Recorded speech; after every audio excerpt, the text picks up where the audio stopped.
return home to a traditional arranged marriage. But as fate would have it, she met my father, Donald Harris, a student from Jamaica. They fell in love and got married, and that act of self-determination made my sister Maya and me. Growing up, we moved a lot. I will always remember that big Mayflower truck packed with all our belongings, ready to go to Illinois, to Wisconsin, and wherever our parents' jobs took us. My early memories of our parents together are very joyful ones. A home filled with laughter and music, Aretha, Coltrane, and Miles. At the park, my mother would say, "Stay close." But my father would say, as he smiled, "Run, Kamala, run. Don't be afraid. Don't let anything stop you."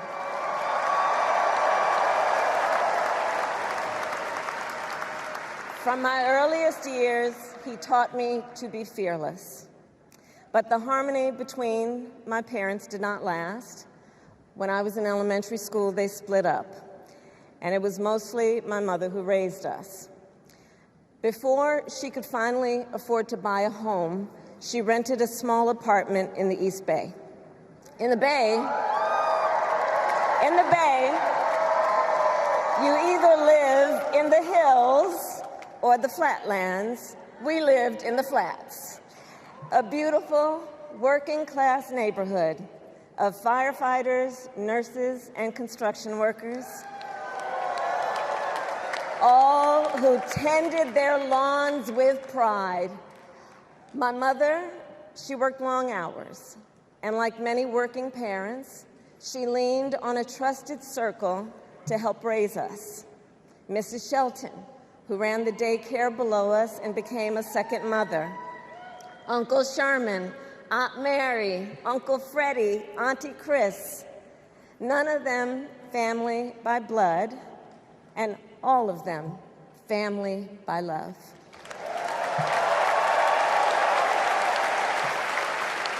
Family who taught us how to make gumbo, how to play chess, and sometimes even let us win. Family who loved us, believed in us, and told us we could be anything and do anything. They instilled in us the values they personified: community, faith, and the importance of treating others as you would want to be treated, with kindness, respect, and compassion. My mother was a brilliant, 5-foot-tall, brown woman with an accent. And as the eldest child, I saw how the world would sometimes treat her. But my mother never lost her cool. She was tough, courageous, a trailblazer in the fight for women's health, and she taught Maya and me a lesson that Michelle mentioned the other night. She taught us to never complain about injustice, but do something about it. Do something about it. That was my mother. And she taught us, and she also taught us, and never do anything half-assed. And that is a direct quote. A direct quote. I grew up immersed in the ideals of the civil rights movement. My parents had met at a civil rights gathering, and they made sure that we learned about civil rights leaders, including the lawyers like Thurgood Marshall and Constance Baker Motley, those who battled in the courtroom to make real the promise of America. So at a young age, I decided I wanted to do that work. I wanted to be a lawyer.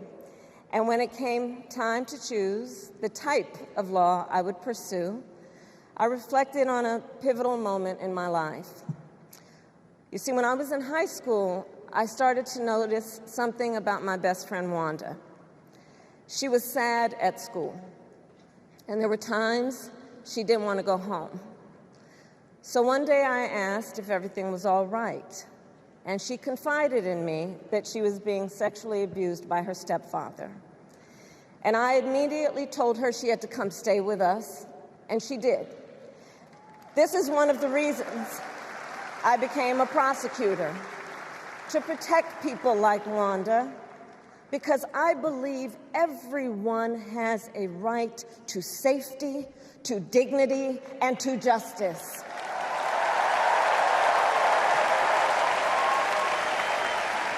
As a prosecutor, when I had a case, I charged it not in the name of the victim, but in the name of the people. For a simple reason. In our system of justice, a harm against any one of us is a harm against all of us.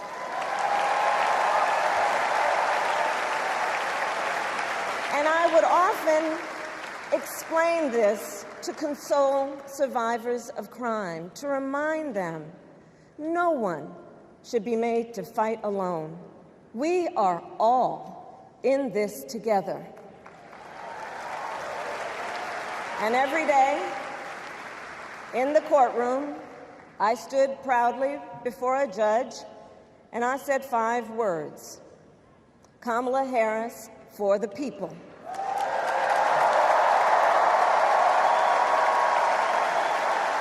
And to be clear, my entire career, I've only had one client, the people. And so, on behalf of the people, on behalf of every American, regardless of party, race, gender, or the language your grandmother speaks, on behalf of my mother and everyone who has ever set out on their own unlikely journey, on behalf of Americans like the people I grew up with, people who work hard, chase their dreams, and look out for one another, on behalf of everyone whose story could only be written in the greatest nation on earth, I accept your nomination to be President of the United States of America.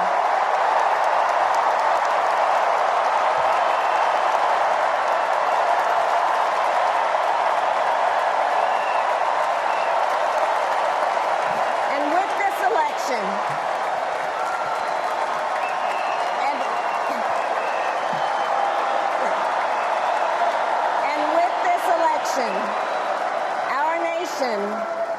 our nation with this election has a precious, fleeting opportunity to move past the bitterness, cynicism, and divisive battles of the past, a chance to chart a new way forward. Not as members of any one party or faction, but as Americans.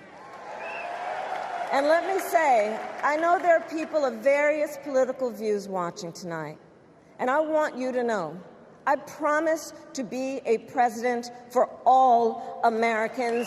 You can always trust me to put country above party and self, to hold sacred America's fundamental principles, from the rule of law to free and fair elections to the peaceful transfer of power.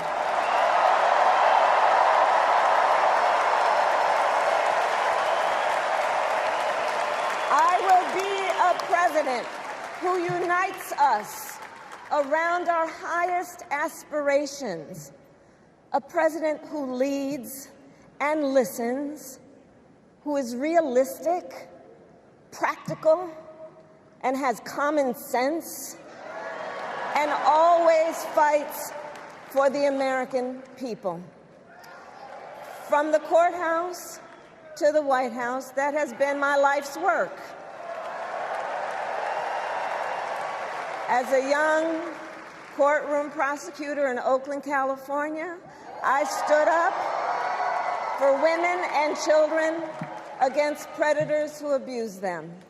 As Attorney General of California, I took on the big banks, delivered $20 billion for middle-class families who faced foreclosure, and helped pass a homeowner Bill of Rights, one of the first of its kind in the nation.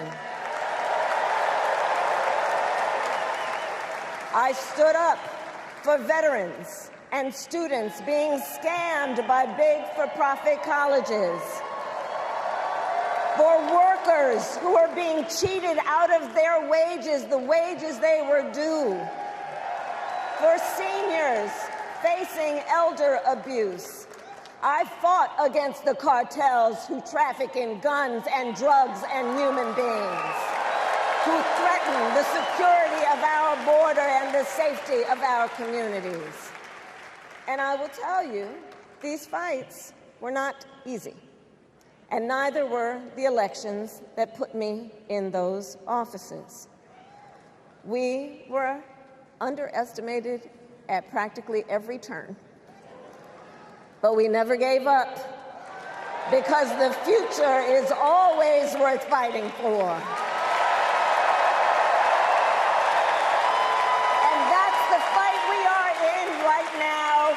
Fight for America's future.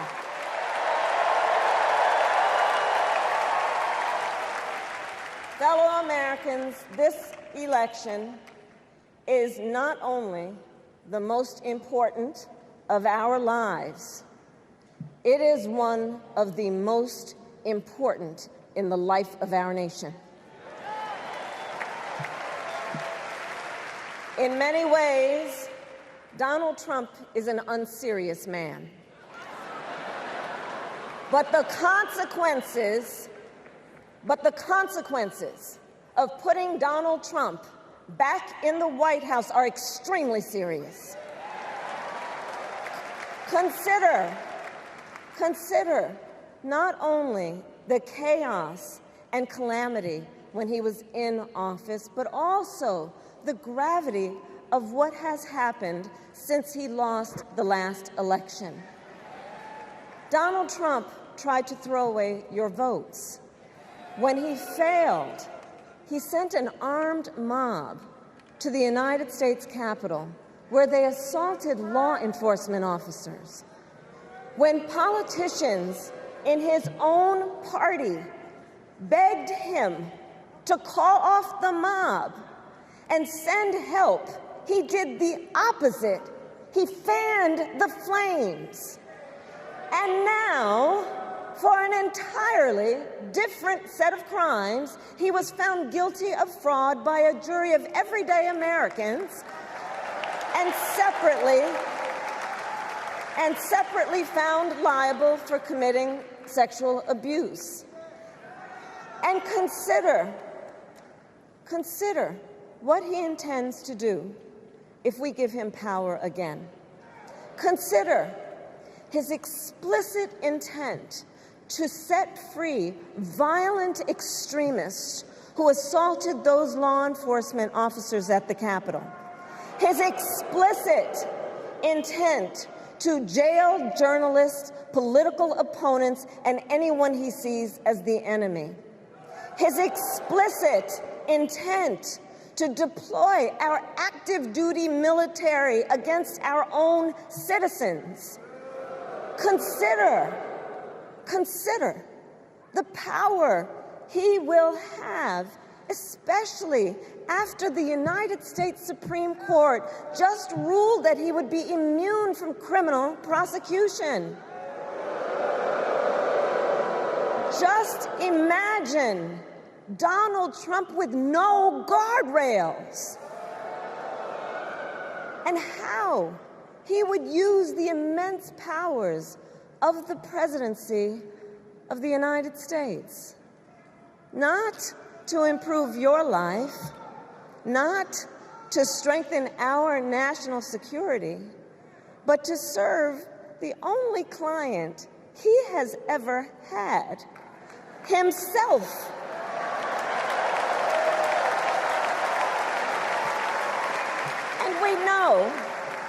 And we know what a second Trump term would look like. It's all laid out in Project 2025, written by his closest advisors, and its sum total is to pull our country back to the past.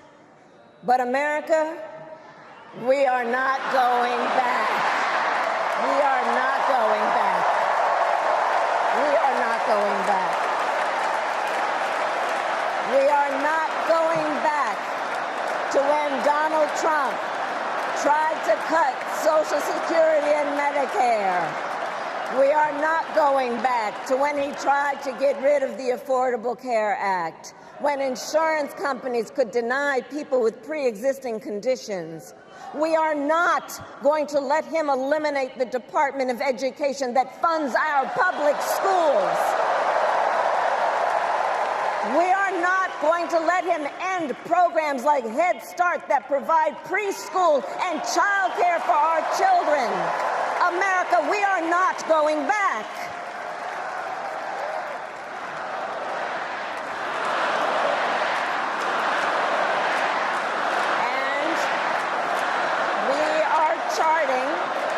And we are charting a new way forward.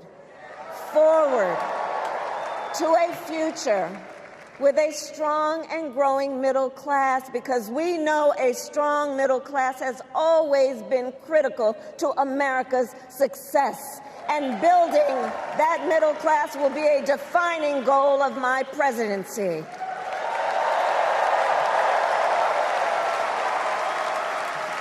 And I'll tell you, this is personal for me. The middle class is where I come from. My mother kept a strict budget. We lived within our means, yet we wanted for little. And she expected us to make the most of the opportunities that were available to us and to be grateful for them. Because, as she taught us, opportunity is not available to everyone.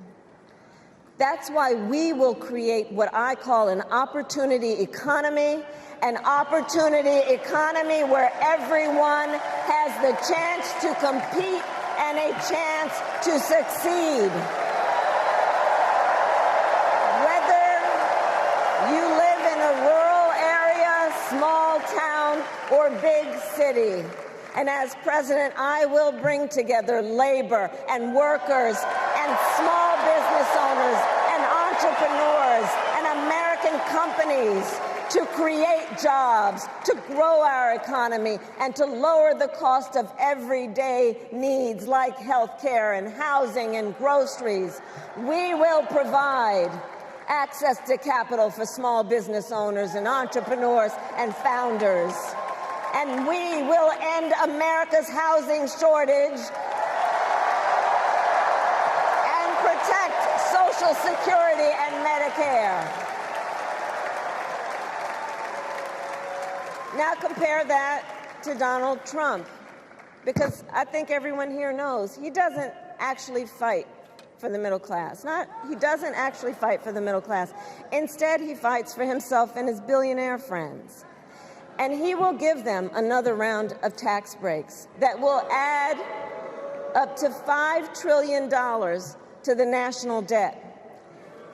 And all the while, he intends to enact what in effect is a national sales tax, call it a Trump tax, that would raise prices on middle-class families by almost $4,000 a year. Well, instead of a Trump tax hike, we will pass a middle-class tax cut that will benefit more than 100 million Americans.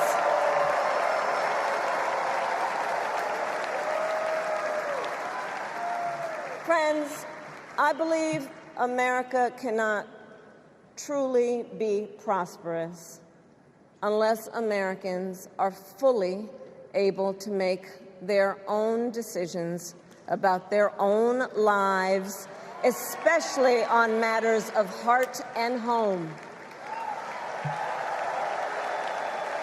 But tonight, in America, too many women are not able to make those decisions. And let's be clear about how we got here. Donald Trump handpicked members of the United States Supreme Court to take away reproductive freedom. And now he brags about it. In his words, quote, "I did it and I'm proud to have done it," end quote. Well, I'll tell you, over the past 2 years, I've traveled across our country, and women have told me their stories. Husbands and fathers have shared theirs. Stories of women miscarrying in a parking lot, developing sepsis, losing the ability to ever again have children, all because doctors are afraid they may go to jail for caring for their patients. Couples just trying to grow their family, cut off in the middle of IVF treatments. Children who have survived sexual assault, potentially being forced to carry a pregnancy to term. This is what's happening in our country because of Donald Trump. And understand, he is not done. As a part of his agenda, he and his allies would limit access to birth control, ban medication abortion, and enact a nationwide abortion ban with or without Congress. And get this, he plans to create a national anti-abortion coordinator and force states to report on women's miscarriages and abortions. Simply put, they are out of their minds.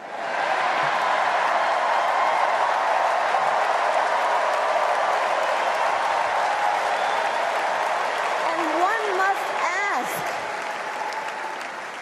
one must ask, why exactly is it that they don't trust women? Well, we trust women. We trust women. And when Congress passes a bill to restore reproductive freedom, as President of the United States, I will proudly sign it into law.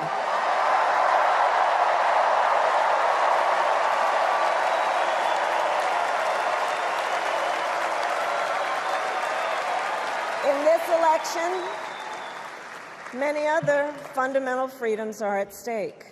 The freedom to live safe from gun violence in our schools, communities, and places of worship. The freedom to love who you love openly and with pride. The freedom to breathe clean air and drink clean water and live free from the pollution that fuels the climate crisis.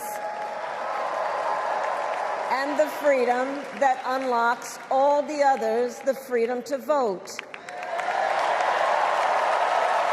With this election, we finally have the opportunity to pass the John Lewis Voting Rights Act and the Freedom to Vote Act.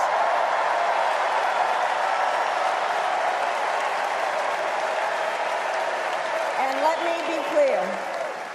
let me be clear. After decades in law enforcement, I know the importance of safety and security, especially at our border. Last year, Joe and I brought together Democrats and conservative Republicans to write the strongest border bill in decades. The Border Patrol endorsed it. But Donald Trump believes a border deal would hurt his campaign. So he ordered his allies in Congress to kill the deal. Well, I refuse to play politics with our security, and here is my pledge to you. As president, I will bring back the bipartisan border security bill that he killed, and I will sign it into law. I know we can live up to our proud heritage as a nation of immigrants and reform our broken immigration system. We can create an earned pathway to citizenship and secure our border.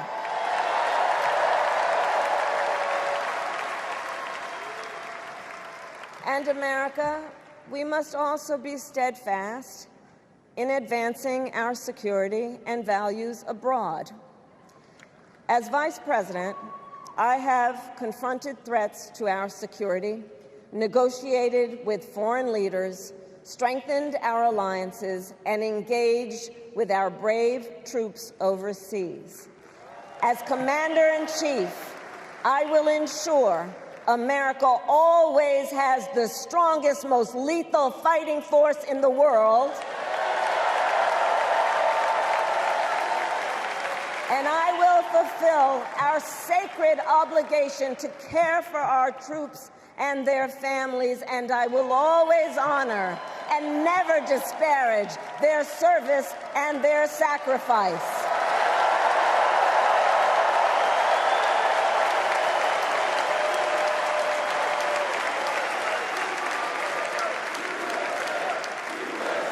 I will make sure that we lead the world into the future on space and artificial intelligence, that America, not China, wins the competition for the 21st century, and that we strengthen, not abdicate, our global leadership.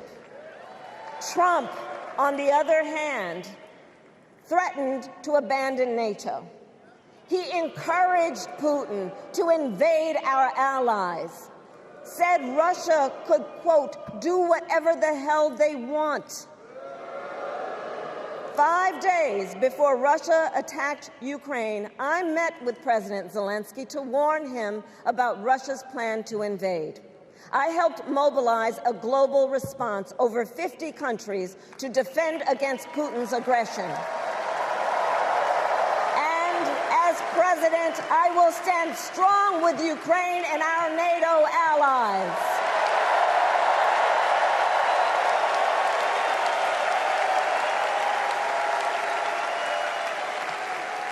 With respect to the war in Gaza, President Biden and I are working around the clock, because now is the time to get a hostage deal and a ceasefire deal done.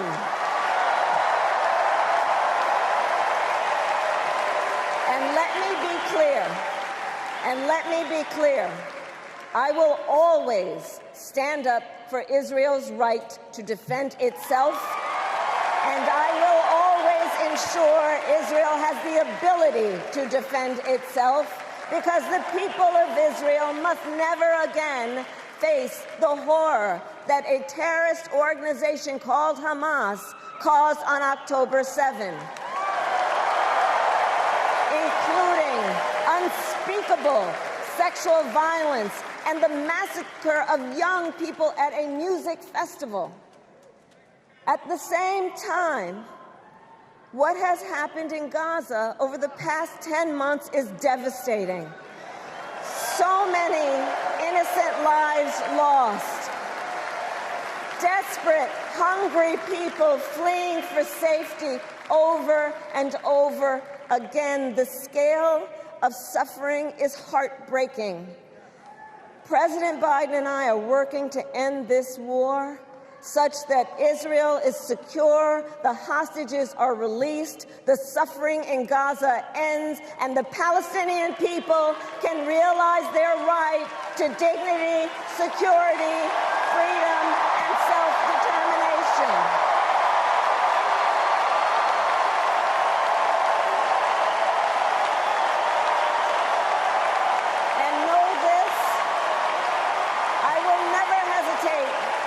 Whatever action is necessary to defend our forces and our interests against Iran and Iran-backed terrorists. I will not cozy up to tyrants and dictators like Kim Jong-un who are rooting for Trump,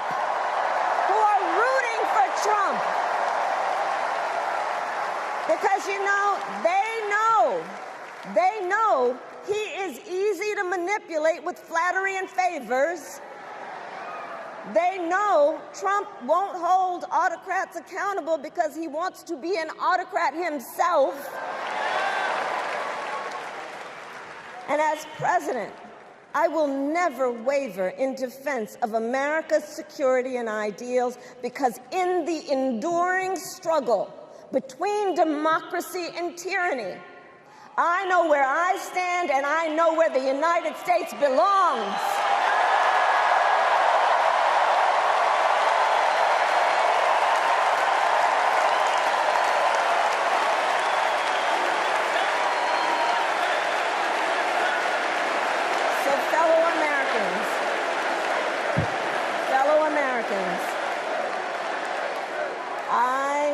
I love our country with all my heart.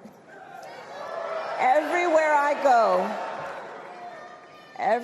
go, in everyone I meet, I see a nation that is ready to move forward, ready for the next step in the incredible journey that is America.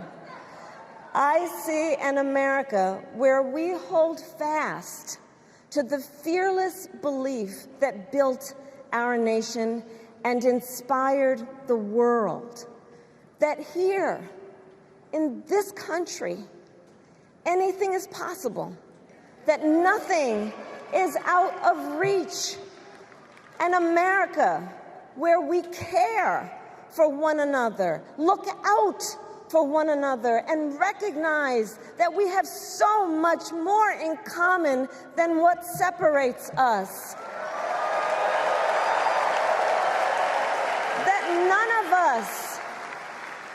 of us has to fail for all of us to succeed. And that in unity there is strength. You know, our opponents in this race are out there every day denigrating America, talking about how terrible everything is. Well, my mother had another lesson she used to teach.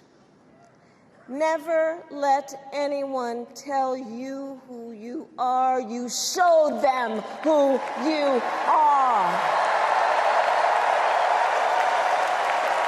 America, let us show each other and the world who we are and what we stand for. Freedom, opportunity, compassion, dignity, fairness, and endless possibilities.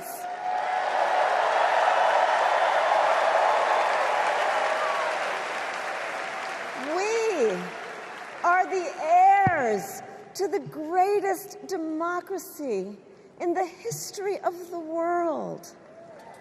And on behalf of our children and our grandchildren and all those who sacrificed so dearly for our freedom and liberty, we must be worthy of this moment. It is now our turn to do what generations before us have done, guided by optimism and faith, to fight for this country we love, to fight for the ideals we cherish, and to uphold the awesome responsibility that comes with the greatest privilege on earth, the privilege and pride of being an American.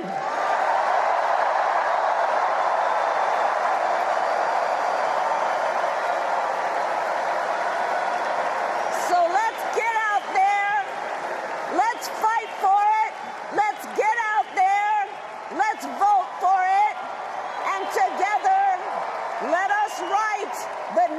great chapter in the most extraordinary story ever told. Thank you. God bless you, and may God bless the United States of America. Thank you all.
Channel 9 News tell me I'm moving backwards.